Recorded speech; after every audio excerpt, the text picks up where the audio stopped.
Ayan po ang ating inahin. Masama ang kanyang pakiramdam. Buntis po siya ng 60 days. Parang napilay ang kanyang paa. Tingnan natin kung ano magiging problema ng inay na to at kung paano siya gagawin. Ayan, binigyan ko po siya ng daon ng bayabas.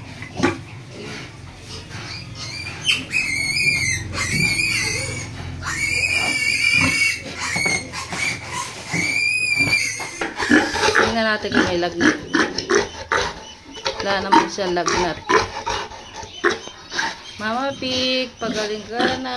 Buntis ka. Kawawa naman ang baby mo. Try natin bigyan ng peach. Siyempre, magtsatsaga tayong subuan si Mama Pig kasi masama ang kanyang pakiramdam. Para siya ay mabuhay at ang kanyang baby. Sa tingin ko napilay ko. Nagugulat kasi siya. Ayan ang paa niya.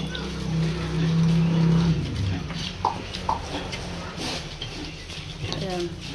Yung paa niya parang pilay. Gumaling ka sana, Mama Pig.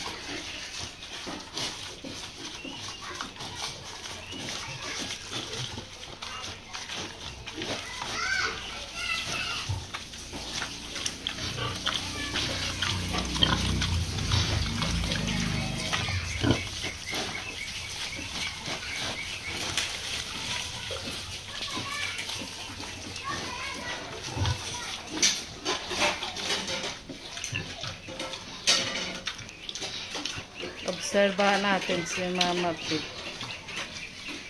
Kailangan itong gumaling kasi may baby.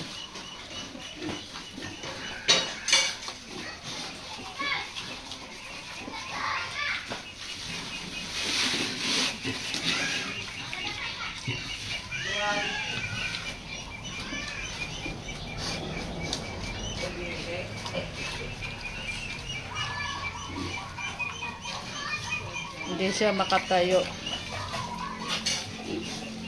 Sama ang kanyang pakiramdam.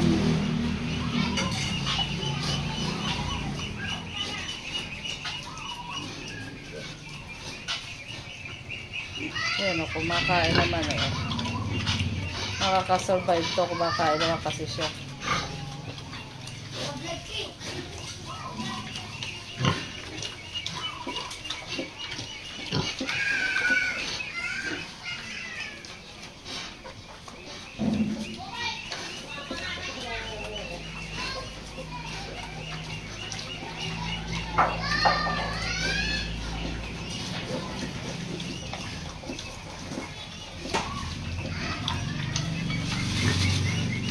Kahapon lang namin ito nakita na sakit ang kanyang mga paa.